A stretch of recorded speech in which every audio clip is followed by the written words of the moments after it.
records that we have. And their hypothesis is that the first measurements probably existed when people were traveling. When you wanted to get from one place to another, you had to have some sense of how far that place you wanted to go was, so that you had enough supplies, so that you knew how much water you needed, and you knew how much food you needed.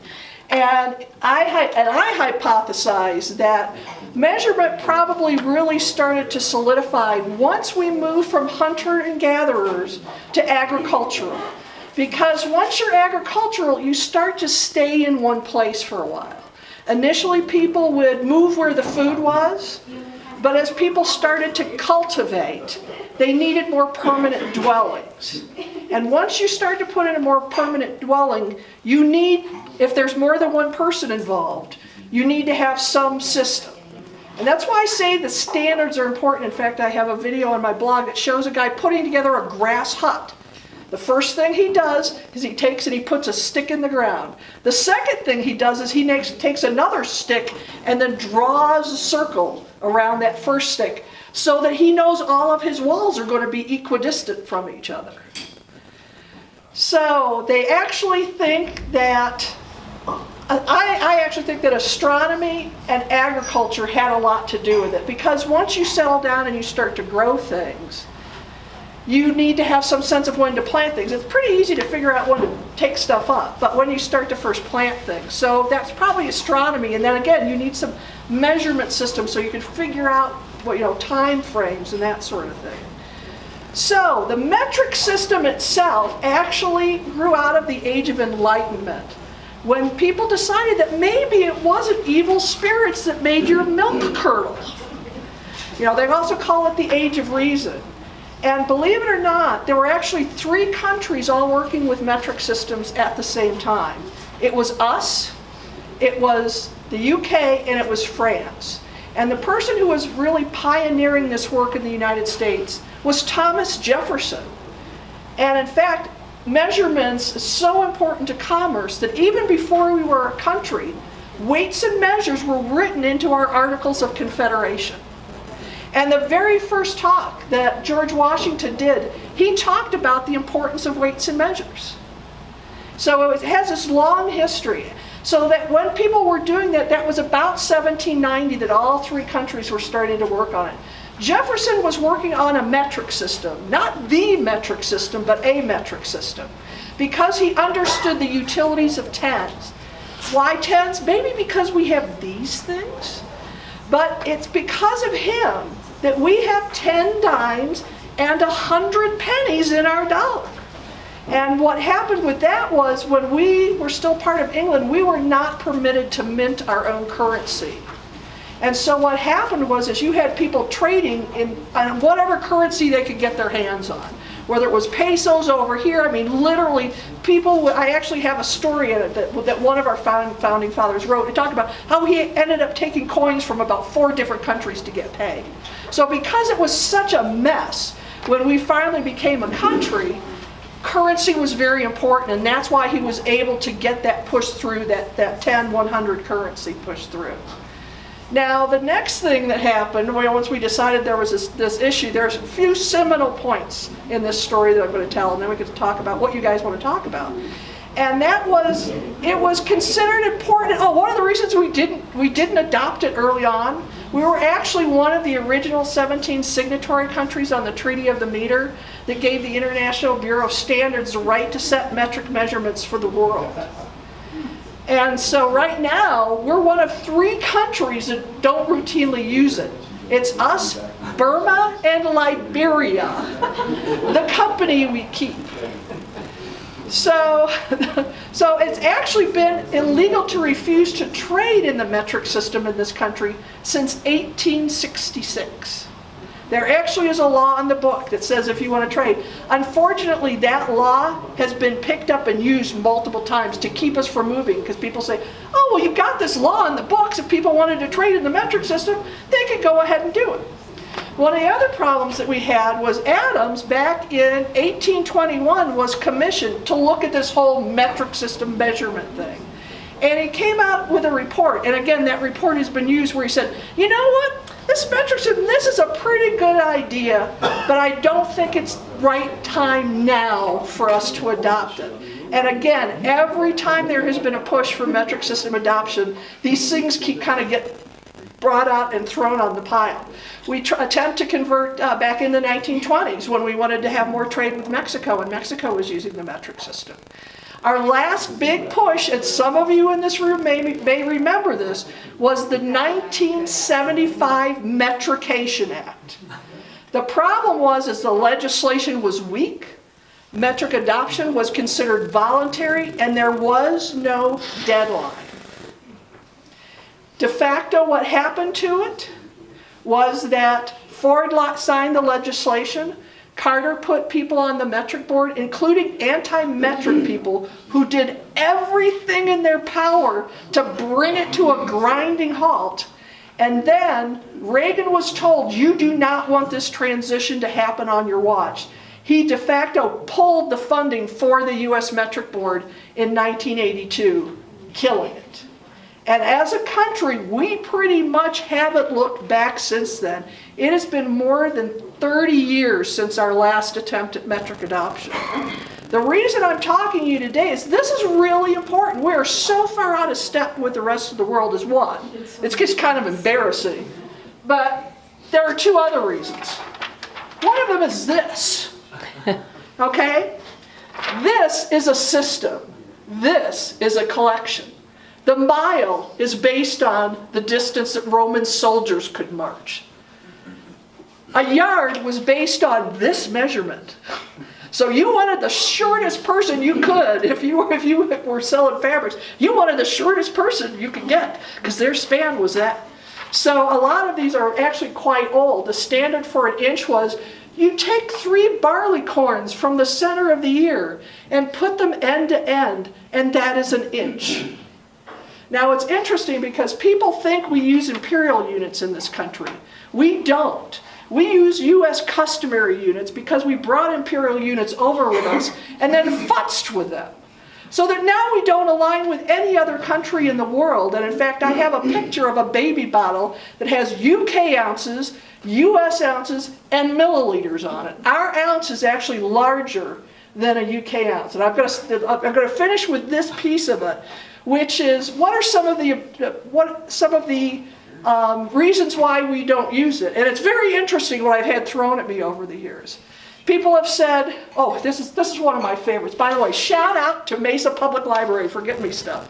This is actually a book that came out in 1880 that was written by a man against the metric system. And the reason he said we shouldn't switch was because the metric system was given to Anglo-Saxon man by God. And therefore we shouldn't use the metric system. People have also said, but it's part of our English heritage. Well, I don't know about you, but I don't use a peck or the hog's head anymore. It's also been said that, well, you know, it's from France and we hate France. I mean, just ridiculous reasons why we don't use it. And like I said, I've only been called a bitch once on my blog, but so I'm actually working on a book right now. I was going to make a documentary called More Than a Mile Behind America and the Metric System. I've had 2 producers, neither of them have come up with the money that I needed. So I've decided to write a book. And the primary title of this book, and I've already bought the domain names, is America's Biggest Miscalculation. So that's, like I said, I could talk about this forever. So let's open it up for questions, discussions. When you get your book completed, you need to do the Daily Show, circuit, and all of that. So I will tell you that I'm to this day looking for a contact with Stephen Colbert, because Stephen Colbert has made fun of the fact that we don't use the metric system, and he had a whole segment where he talked about that. And when the Olympics was on a few years ago, he goes, they had the halftime show third way through. Is that metric? So if I could get his ear, I'm sure I could get him. I'm pretty sure with a title like America's Biggest Miscalculation, people will either want to agree or disagree with me, but hopefully they'll take a look at it. I think the reason we use the U.S. customary unit system is because we use the U.S. customary unit system. It's already there. Yes. The cost of converting machine tools and everything is just enormous. Well, that, Unless you are forced into doing it, like for example, Caterpillar is an international company. Right. They use SI units, even though they're based in Illinois. But if you're not forced into it, well, so what? and that's an interesting point, but realize back in the 70s, there were many more conversion issues than there are now. Any company that wants to trade internationally has to do dual labeling. The only thing I found that's not true is beer, and I just figure it's because we don't export very much beer. And I'm actually going to go into one of the chapters about how much time and energy is wasted because of the fact that we're using these two systems next to each other. But the conversion costs wouldn't be anywhere close to what they were back in the 70s when we were talking about it. And I tell you, if Americans put their mind to making this happen, we could make it happen and make it happen efficiently. But there has to be a reason. Well, there is a reason. Now, STEM is one of them. We're wasting our kids' time teaching them two systems, one of which nobody else uses. I actually have a study that says we are wasting 1.5 years of our kids' time because we're teaching them to do these two systems. The other thing is that a lot of countries, once they convert over, they don't have to teach fractions much anymore. You ask any middle school teacher or student, and they will tell you fractions with uncommon denominators is a nightmare. There is almost no fraction that you can't convert into a decimal. But there's another reason to convert, and that's because people are dying in this country. They are literally dying. And that's happening in a couple ways. One, nurses and doctors are constantly going back and forth between the two units, because science and medicine is all based on the metric system. If a doctor writes down a person's weight incorrectly, switching either the kilograms or the pounds, that person is either going to get half of the dose that they were supposed to get or twice the dose that they were supposed to get. And I actually have a top 10 patients concern report that came out in 2016.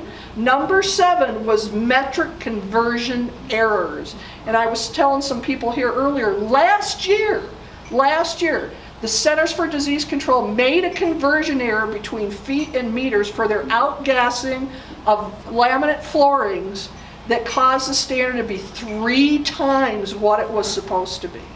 And the other piece of it is that, again, these conversion errors. So if you go and you pick up a prescription and it says teaspoons and tablespoons on it, there has been a conversion because that doctor is writing that prescription in milliliters. So there's another place for a possible conversion error. And people are using their soup spoons and their coffee spoons as replacements for actual measuring devices. And pediatrics actually came out with a study 2 years ago that said that when they tested people, when they used milliliters rather than teaspoons and tablespoons, they were much more accurate. And if you're talking about a sick baby, you want to have your dosing accurate. 2 more things and I'll shut up. Sure. I worked in Japan for 5 years. Of course, we all used SI units. Right. And then I came to Los Alamos National Laboratory. And I did it with PSI and inches, and I was embarrassed. Right? The other thing is there was this airplane, I think it's Boeing 777. I know the story. Go ahead. That they thought they were getting so many kilograms of fuel, they were getting so many pounds. And they made a dead stick landing in, I think it was Canada. Yeah. So I mean, during any conversion over, we would have to be careful. But I'm telling you, if 95% of the world has figured out how to do this, I just don't imagine that we can't. And we're not saving ourselves anything. The longer we wait, it's not going to get easier. And there was actually a gentleman who came out with a book a couple of years ago called How America Kept Its Feet. And he made the case that there are all these apps now, and you can just put stuff in. But I'm telling you, if the Centers for Disease Control, with all of the sophisticated stuff they have, can make a conversion error like that, any of us can do it. Well, didn't NASA make... So there actually was a Mars probe that, even though the contract called for all the units to be metric, the US team was working in customary units. There was a miscalculation and they smashed that probe into the surface of Mars. I updated the figures for the cost. It cost us $1.8 billion to make that mistake.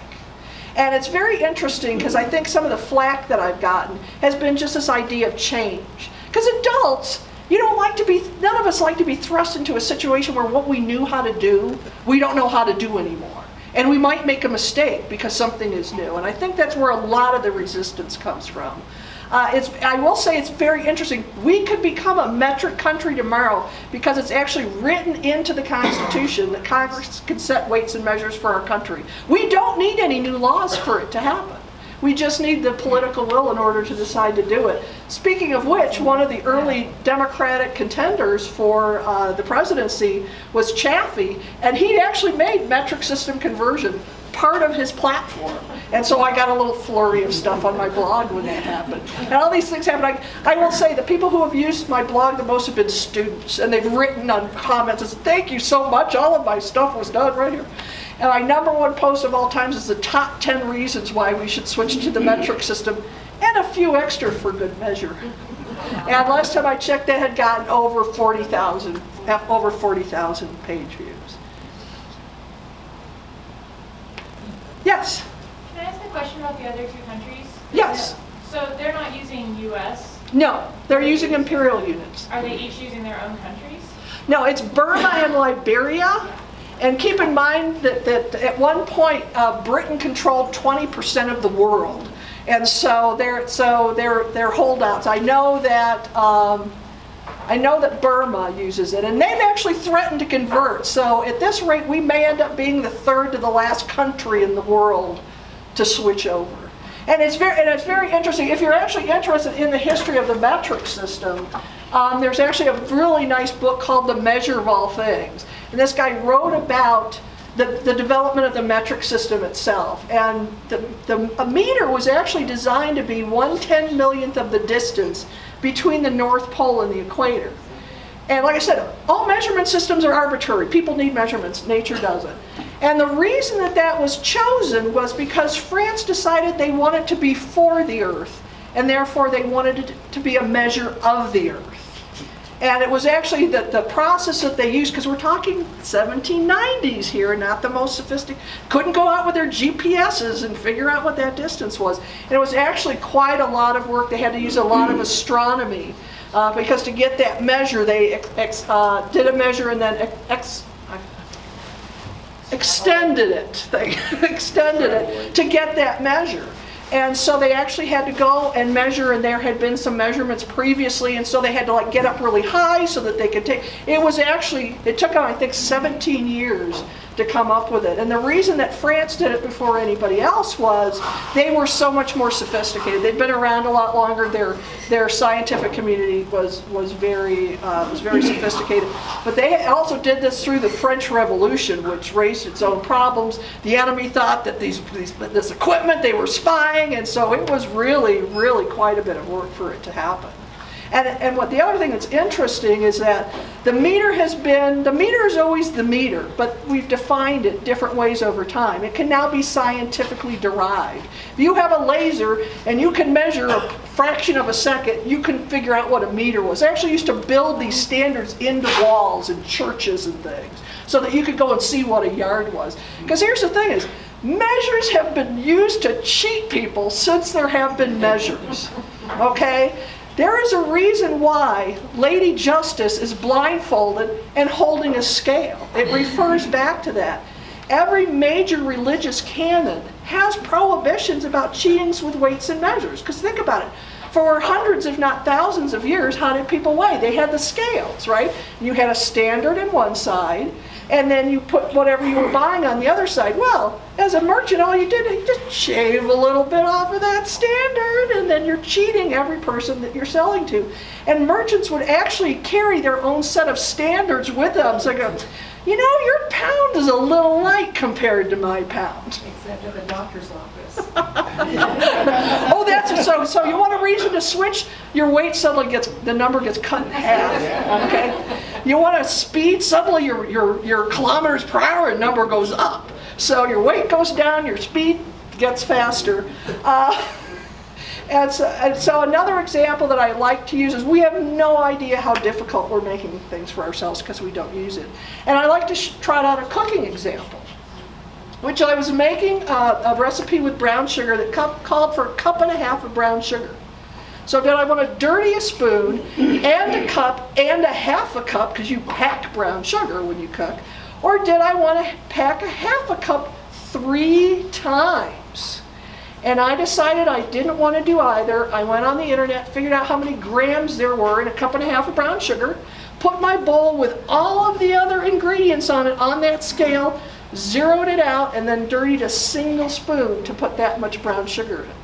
Because when you're working in the metric system, you don't need teaspoons and tablespoons and 1/2 cups and 1/4 cups. You need a liquid measure, okay? And chances are, if you have a glass measuring cup, you've got ounces on one side and milliliters on the other side. So